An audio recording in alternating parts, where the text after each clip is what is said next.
Gold H1 time frame. Last 2 week में आपने देखा गोल्ड वर्टिकली नीचे आया। पहले ये 5 इंपल्सिव वेव के रूप में नीचे आया, एक पैरेलल चैनल ब्रेकआउट और ये अपसाइड मूव का लगभग 50% ट्रेसमेंट किया एक फ्लैग पैटर्न के रूप में, और फिर से डाउनसाइड ब्रेकआउट किया। और ब्रेकआउट करने के बाद जैसा पिछले हफ्ते बताया था 2361 और 2383 इन दो लेवल के बीच में आके रुका और साइडवे करेक्शन कर रहा है। इतना ज़्यादा सेलिंग प्रेशर था, वर्टिकल डंप और बहुत ज़्यादा डेंजरस न्यूज़ थी, उसके बाद भी प्राइस इस रेजिस्टेंस जोन को ब्रेक नहीं कर पाया एक बार में। इसलिए ये एरिया आपका मोस्ट इम्पोर्टेंट रेजिस्टेंस जोन है। जब तक ये एरिया ब्रेकआउट नहीं हो जाता गोल्ड में और ज़्यादा सेलिंग प्रेशर नहीं आएगा। और 2361 आपका मोस्ट इम्पोर्टेंट सपोर्ट लेवल है। इन 5 इंपल्सिव वेव के बाद इन्हें आप करेक्टिव वेव ए या इंपल्सिव वेव 1 और करेक्टिव वेव 2 या वी कह सकते हैं। उसके बाद 2430 लेवल से हम नेक्स्ट इंपल्सिव वेव में हैं, यानी कि इस लेवल से जब तक प्राइस नीचे हैं गोल्ड बेरिश है और मार्केट इस लेवल को 2483 को टॉप के रूप में ट्रेड करेगा। 2361 के बाद प्राइस कितना ऊपर जाएगा काउंटर ट्रेंड करेक्शन करने के बाद, लेकिन आपको अपना रिस्क 2430 लेवल के बेस पे मैनेज करना होगा, क्योंकि इस लेवल तक भी प्राइस जा सकता है। लेकिन जब तक ब्रेक नहीं होगा इस लेवल के नीचे होगा गोल्ड बेरिश है। और 2361 आपका लास्ट सपोर्ट है। इसके बाद 2300 लेवल को रिटेस्ट कर सकता है। अगर वेव काउंटिंग देखें 5 impulsive wave A, counter trend correction B और ये आपकी next level impulsive wave C है। अगर H4 टाइम फ्रेम आप देखें टॉप टू बॉटम प्राइस 50 और 61% ट्रेसमेंट लेवल के बीच में रुका। वर्टिकल लाइन थी, दोनों समय ही सेलिंग प्रेशर था। उसके बाद भी 2361 लेवल को प्राइस ब्रेकआउट नहीं कर पाया। आप देख सकते हैं कि बहुत सारी H4 कैंडल हैं, ट्राई किया लेकिन सभी कैंडल इस लेवल पे आके फेल हो गई। और 2430 आपका रजिस्टेंस है, इसलिए इस लेवल से प्राइस बेरिश है और 2361 से ऊपर है। लेकिन ये एक साइडवे काउंटर ट्रेंड करेक्शन है, जो एक चार्ट पैटर्न भी हो सकता है और जिगजैग पैटर्न भी हो सकता है, लेकिन चार्ट पैटर्न कंप्लीट होने के बाद ही आपको पता चलेगा, क्योंकि प्राइस इस समय फिर से साइडवे रेंज के अंदर है। और इस लेवल को अगर आप ध्यान से देखें 2390 के पास ये level multiple time strong rejection show कर चुका है। इस लेवल से प्राइस मल्टीपल टाइम कलेप्स हुआ है। ये आपका नियरेस्ट लेवल है जिसके बेस पे आपको ट्रेड करनी है। ऊपर 2430, नीचे 2361 और करंट प्राइस लेवल 2490 के पास में। अगर H4 चार्ट को देखें प्राइस ने पहले ट्राई किया, इस लेवल से फेल हुआ और सेकंड अटेम्प्ट में इस लेवल को ब्रेकआउट करने के बाद रिटेस्ट कर रहा है और नेक्स्ट टारगेट होगा नया लोअर लो। और ज़्यादा क्लियरिटी के लिए अगर आप डेली चार्ट को देखें WXY वेव कंप्लीट हो चुकी हैं। 2433 लेवल के पास वेव वाई कंप्लीट हो चुकी है। ट्राई किया लेकिन प्राइस 2500 शो भी नहीं कर पाया स्क्रीन पर। और अपर ट्रेंड लाइन 3 बार रिटेस्ट हो चुकी है। अगर प्राइस और नीचे जाता है तो लोअर ट्रेंड लाइन का रिटेस्ट आपका मोस्ट इंपोर्टेंट सपोर्ट लेवल होगा 2300 लेवल के पास में। अगर इस डेली टाइम फ्रेम की साइडवे रेंज को और ज़्यादा ध्यान से देखें तो एक 2361 लेवल आपका मोस्ट इंपोर्टेंट लेवल है। इस लेवल पर price multiple time rejection show कर चुका है। पहले ट्राई किया, फेल हुआ, सेकंड अटेम्प्ट में ब्रेकआउट किया और अब ब्रेकआउट के बाद रिटेस्ट कर रहा है। और इस हफ्ते बहुत बड़ी न्यूज़ है FOMC, और FOMC के बाद NFP न्यूज़ आएगी फ्राइडे को। इसलिए प्राइस अगर उससे पहले काउंटर ट्रेंड करेक्शन करता है तो काउंटर ट्रेंड करेक्शन करने के बाद फिर नीचे आएगा और रिटेस्ट पे आप सेल करेंगे। लेकिन डाउनसाइड टारगेट इस ट्रेंड लाइन का रिटेस्ट यानी कि 2300 लेवल के पास ही होगा। और ये लेवल 2361 डेली टाइम फ्रेम और H4 दोनों पर ही क्लियर विजिबल है। लेकिन इस चीज़ को ध्यान समझने के लिए ये सब क्यों हुआ, गोल्ड नीचे क्यों आया।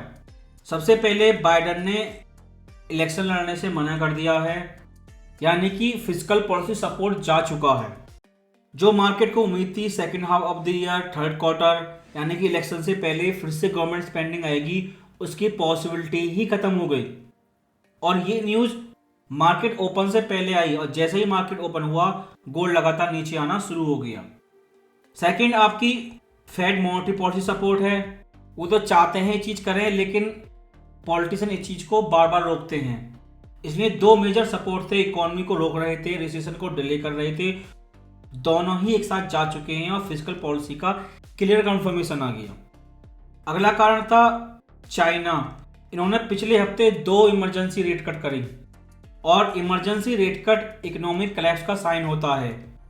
और ये नंबर 1 गोल्ड कंज्यूमर मार्केट है। अगर उनकी इकोनॉमी कोलैप्स हो रही है तो गोल्ड की डिमांड ऑब्वियसली कम हो जाएगी। और यूएसडी जेपीवाई उस पेड़ ने अपना डायरेक्शन चेंज किया और जो पहले बताया था रिजर्व करेंसी की रेस स्टार्ट हो चुकी है, जिस वजह से जेपीवाई स्ट्रांग हुआ, कैरी ट्रेड अनवाइंड हुई, जिसका इफेक्ट गोल्ड पर देखने को मिला। और लास्ट आपकी न्यूज़ थी, अगर स्पॉट फॉरेक्स गोल्ड प्राइस को देखें तो क्लोजिंग है 2388। विजुअली आप देख सकते हैं 2300 से काफ़ी ज़्यादा ऊपर प्राइस क्लोज हुआ और ये लेवल है लगभग 2200 के पास में।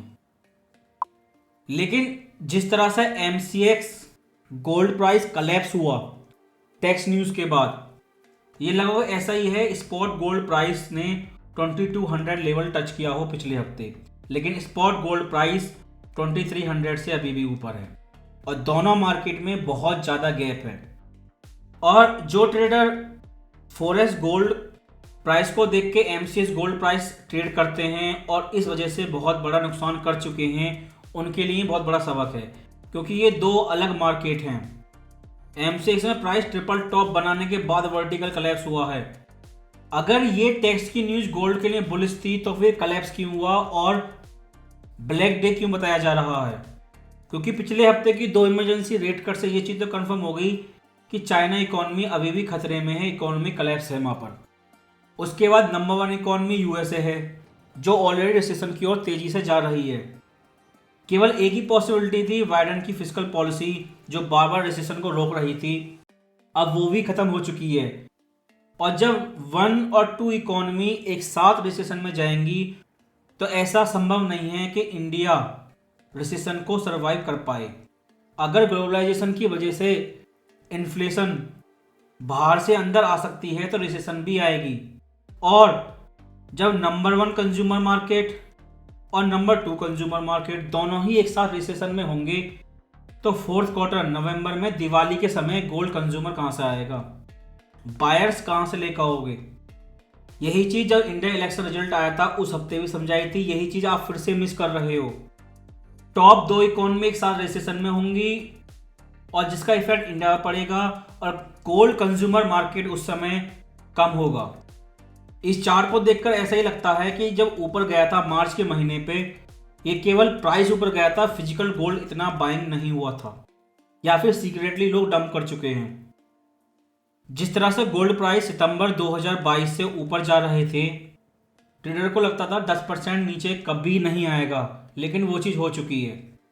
और पिछले हफ्ते जो आपने मार्केट क्रैश देखा USA स्टॉक मार्केट में और MCX गोल्ड प्राइस में, ये चीज़ तब हो रही है जब फिजिकल पॉलिसी सपोर्ट और मॉनेटरी पॉलिसी सपोर्ट दोनों एक साथ मार्केट से जा चुके हैं। और फॉरेक्स गोल्ड वीकली चार्ट को आप देखेंगे, WXY वेव कंप्लीट हो चुकी है। प्राइस वेव वाई के पोजीशन 2451 से ऊपर नहीं जा पाया और पिछली 2 रेड कैंडलस्टिक के बाद सेंटिमेंट पूरी तरह बदल चुके हैं। लेकिन इसके बाद भी कुछ लोग फोमो बाइंग अभी भी कर रहे हैं, सेंटिमेंट की कोई लिमिट नहीं है। Elon Musk dollar collapse predict कर रहे हैं और मार्क जकरबर्ग गोल्ड चेन की प्रोफाइल शो कर रहे हैं। इसलिए वीकली चार्ट पर अगर आप देखें तो केवल ये लोअर ट्रेंड लाइन 2300 के पास सपोर्ट है, लेकिन उससे पहले डेली टाइम फ्रेम पर 2361 सपोर्ट है और H4 टाइम फ्रेम पर 2390। ये 3 आपके सपोर्ट लेवल हैं। पिछले हफ्ते जो हुआ बाइडेन इलेक्शन न्यूज़ के बाद शुरू हुआ था, ये चीज़ 2018 से चल रही थी। अगर पहले की तरह वो रेसेशन को स्किप नहीं करते। तो उस कंडीशन में क्या होगा, ये आपने पिछले हफ्ते देखा, ये केवल एक ट्रेलर था और जैसा मार्केट पार्टिसिपेंट बोल रहे थे सेम टू सेम वही चीज थी मार्च 2020। अगर इन्होंने चीजें बदल दी, फिस्कल या फेड मॉनेटरी पॉलिसी सपोर्ट आ गया मार्केट बचाने के लिए, तो ही मंथली कैंडलस्टिक 2400 के ऊपर क्लोज होगी, अदरवाइज इससे ऊपर प्राइस नहीं रुक सकता। क्योंकि इस हफ्ते फेड एफओएमसी मीटिंग है और इसकी टाइमिंग और मंथली कैंडलस्टिक की टाइमिंग ऐसी है कि मार्केट मैनिपुलेशन के कारण क्लोजिंग प्राइस आपको गलत इन्फॉर्मेशन दे सकता है। लेकिन सपोर्ट अभी भी वही है 2327, 2286 और 2236, इनमें कोई चेंज नहीं है। अगर बिगिनर इंट्राडे ट्रेडर के लिए H4 टाइम फ्रेम को देखें, इस फ्राइडे क्लोजिंग से पहले वार्निंग दी थी टेलीग्राम में 2361 आपका लास्ट सपोर्ट लेवल है, इससे नीचे गोल्ड ओवरसोल्ड है, प्राइस ने यू टर्न किया और ऊपर चला गया। लेकिन अब ये प्राइस लेवल 2390 के पास आपका मोस्ट इंपॉर्टेंट रेजिस्टेंस लेवल है और जब तक प्राइस 2430 लेवल के नीचे हैं गोल्ड बेरिस है और 2361 आपका लास्ट सपोर्ट है। ये सपोर्ट अगर ब्रेकआउट हो गया तो प्राइस 2300 इजीली टेस्ट कर सकता है। लेकिन उस कंडीशन में एमसीएक्स गोल्ड ट्रेडर को और ज़्यादा प्रॉब्लम रहेगी। एमसीएक्स गोल्ड और ज़्यादा क्रैश होगा या उसी लेवल के पास में रहेगा। आपको इन 3 लेवल के बेस पे ट्रेड करनी है।